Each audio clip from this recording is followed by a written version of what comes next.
अब आप देखिए ये जो मैम, अगर यहाँ पर दो तस्वीरों की, जो शरीफुल की तस्वीरें हैं और इसमें जो बॉडी लैंग्वेज की बात हो रही है, एक तो जैसे सीढ़ियों से उसका उतरते हुए जो वीडियो सामने आया, जो सीसीटीवी फुटेज सामने आया, उसमें वो डरा हुआ तो लग रहा है, लेकिन वो भागने की जल्दी में ज्यादा लग रहा है क्योंकि वो वहां से निकल जाए जल्दी। ये भी बताया गया है कि उसने वहां पर कुछ समय इंतजार भी किया कि पूरा मामला थोड़ा शांत हो जाए, उसके बाद उसने एस्केप रूट जो है वो लिया।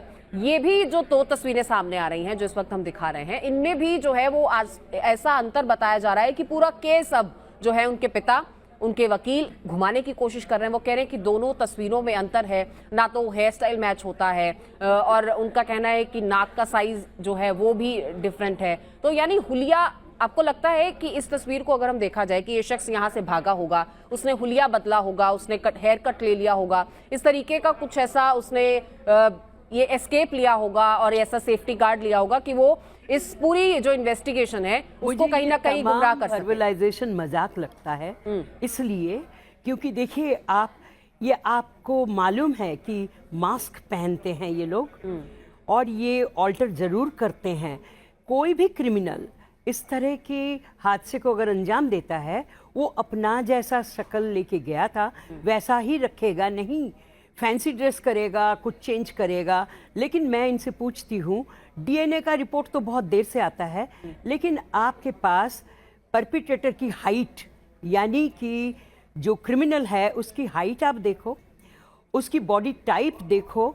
अभी पहले भी एक इंटरव्यू में मैंने बोला किस बॉडी टाइप का बंदा है, एक्टोमॉर्फ है, मेसोमॉर्फ है, एंडोमॉर्फ है। बॉडी टाइप आपकी चेंज नहीं हो सकती इतनी जल्दी, हाइट आपकी चेंज नहीं हो सकती। हाँ, ब्लड ग्रुप भी आप इस्तेमाल कर सकते हो सकता है बाय चांस ब्लड ग्रुप एक ही हो, लेकिन ब्लड ग्रुप का तो आपके पास, आपने परपिट्रेटर दोनों को पकड़ा हुआ है ना, तो दोनों की ब्लड ग्रुप आप लेते क्यों नहीं हो, देखते क्यों नहीं हो, हाइट क्यों नहीं देखते हो?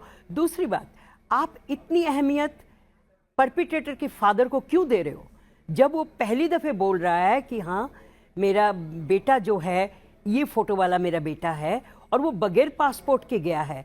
अब वो पेपर में मैंने पढ़ा आज टाइम्स ऑफ इंडिया में उनकी इंटरव्यू कि हम लोग क्रिमिनल नहीं हैं। आप क्रिमिनल नहीं हैं आप एंट्री लेते हैं without proper passport, proper papers, and फिर आप कहते हो आप क्रिमिनल नहीं हो। क्यों नहीं हो जी? आपने तो ये पहला क्रिमिनल ऑफेंस किया कि एंट्री कर ली और किसी के घर में आपने औजार इस्तेमाल करके इंज्योर भी कर दिया। I don't think you should pay so much of heed to what the father said. मैं समझती हूँ हाइट परपिट्रेटर की और उसकी ब्लड ग्रुप प्लस उसकी बॉडी टाइप, ये आपको मैच करवा लेना चाहिए। तीसरी बात जो है, जिस नैनी को इसने अटैक किया पहले, उसके बाद उसने सैफ को अटैक किया। करीना ने भी देखा उनको बहुत नजदीक से।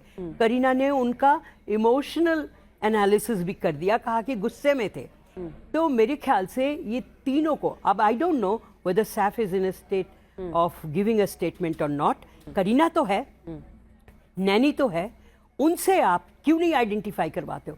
तीसरी बात जो मुझे अचंभे की उसमें डाल देती है, कभी कहते हैं इब्राहिम लेके गया, कभी कहते हैं तैमूर लेके गया जी। एक छोटा सा बच्चा तैमूर, वो अपने पापा के साथ इंज्योर्ड बच्चा जब ब्लड देखता है वो खुद सहम जाता है, डर जाता है। उस हालात में वो पापा के साथ जा रहा है हॉस्पिटल, तो तैमूर से क्यों नहीं पूछते? इब्राहिम तो इज एन एडल्ट, इब्राहिम से आपने क्यों नहीं तहकीकात किया? चलो इब्राहिम ने नहीं देखा होगा परपिट्रेटर को, करीना से डिटेल में क्यों नहीं पूछा